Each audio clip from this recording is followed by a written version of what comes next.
Brent, welcome to Radio Activa, the Rock Planet. How are you? I'm fantastic. I'm getting to talk to you. And we're really happy. Actually, I don't think we've ever spoken to you before, so it's quite exciting. Numero uno. That's First the thing. time. Really looking forward for the album. I understand that the producer for this record was Eric, right? Yeah, actually, Eric has taken the producer, the captain's chair on the last two albums, actually. Attention, Attention. He was the main engineer, the mixer of the album, and the producer on this record. Same thing, producer, engineer, mixer. And how is it like to have one of the guys of the band producing the record? I mean, is it hard to translate the idea of what you guys want, or how does it work? Because being in the inside of the band, I think it's a challenge. For us, it's liberating because Eric is probably a bass player last. The man is a savant in a lot of ways. And the thing about his production style and the way that he communicates with people, you know, he takes it so seriously that he is in the band. You gotta understand, like, we've had a lot of teachers over the years, and we've always got our eyes and ears open at all times. The interesting thing about Eric is that he can go in between being the artist and the performer, and then also being the musician in regards to the recorded music and being in the studio. He is just a wealth of knowledge. So we trust him and he trusts us. But the one thing about him is that he's not the type of producer that he doesn't rule the studio with an iron fist. He doesn't like that type of mentality of producers. He's more about building confidence, and he knows exactly what he's doing. And each individual day that you're in the studio with him, he knows exactly what we're doing that specific day. And there's never any questions. And he has a very clear vision of what needs to be done. His productivity in the studio is quite extraordinary, actually. Awesome. I understand actually that Planet Zero was like the whole record done in his studio. Is this studio like created for Shinedown? So we wrote this record in the midst of a pandemic. So everything that was going on in the world, everybody was experiencing it together at the same time. So Eric sold his commercial studio when we finished the album Attention, Attention, and then we did a 3-year tour. And we finished up in the back half of 2019. Him and his wife moved to a different area because he lives in Charleston, South Carolina, but they literally live on an island called Kiowa Island. So he had a kind of small studio at the home base there where the new house was, but it was very much just kind of soundboard, main Pro Tools rig, you know, probably roughly 150 square feet. And then what ultimately happened was the pandemic.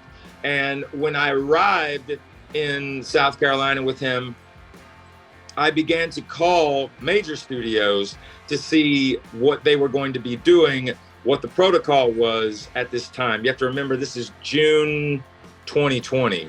So very early inside of all this. Well, all the studios basically said to me, Brent, we have no idea when we're going to be able to allow anybody in the studio. It could be a year, it could be, no one knew. So going back to Eric and me and him sitting down and discussing it, we didn't have a time to be able to actually go into a, as you would say, a state-of-the-art studio to do it the way that we're accustomed to doing it. So we decided to build the studio on the property because we know what we want, we know what the studio needs to be. So we took 18 weeks and we built the studio from the ground up. Cool.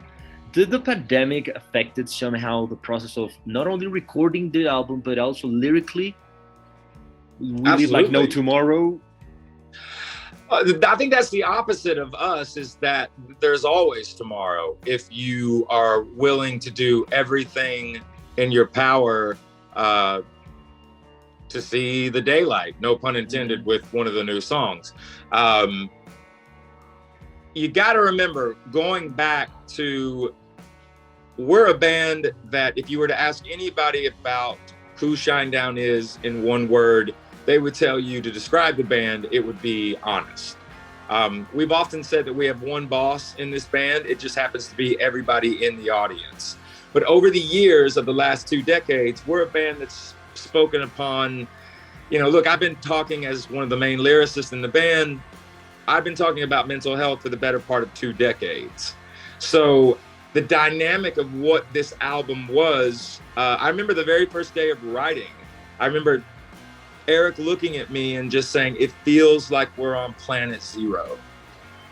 Because there was just so much confusion. And when you talk about media and what was going on and the polarization of everything that was happening, not only just in America, but just globally, the ideology of like actual common sense, the knowledge, the continuous, like just every day was doomsday. There was a ton of fear, and all of these individuals that were supposed to be giving guidance to the public, you didn't know what they were telling you the truth. And you didn't understand exactly what was going on because there were so many conflicting agendas, if you will.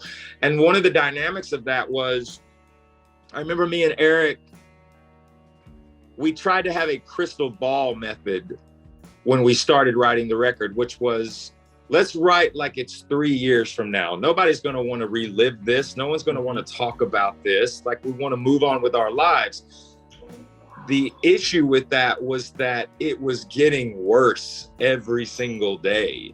And so you had to talk about what was going on. You had to look at, how do we get past this? How do we move forward? But the record in and of itself is about the human condition. You know, I think that the record is also about the fact that, listen, we believe that human beings are inherently good.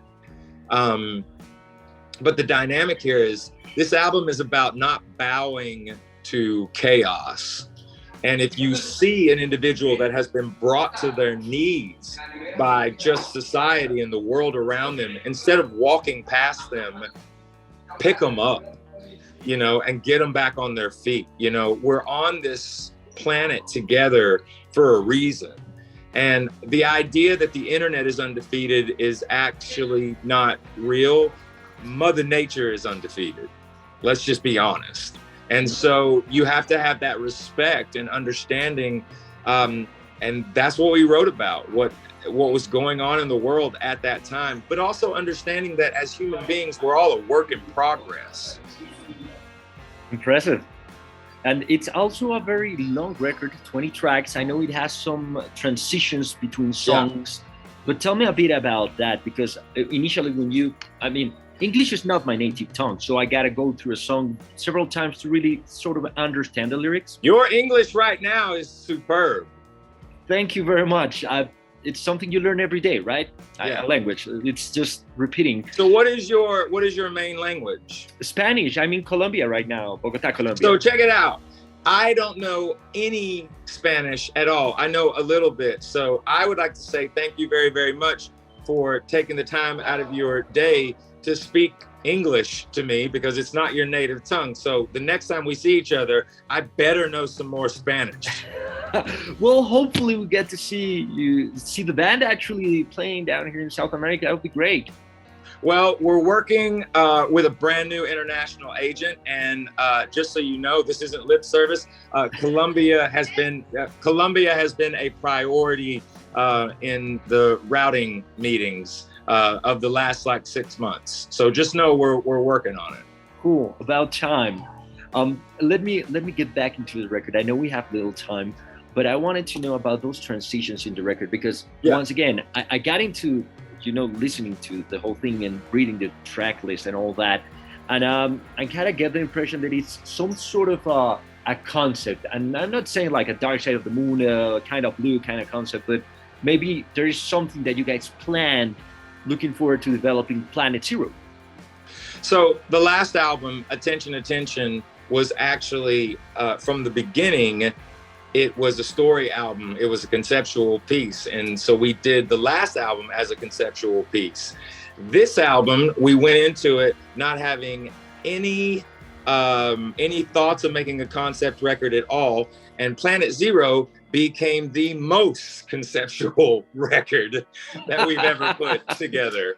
Even more so than Attention, Attention. So you would be correct by going, I think this is a concept record. Because you call it a concept record. It totally is. But I can tell you this.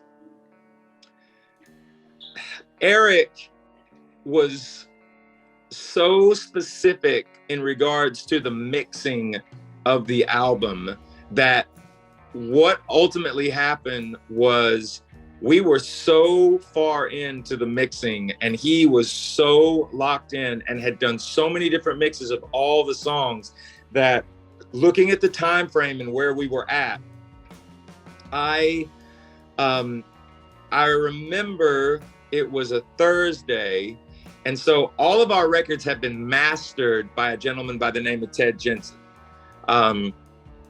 And mastering a record after it's been recorded and mixed, mastering is like the cherry on top. It's the finishing of everything. And it's actually my favorite part of making a record because it means that the record is finished.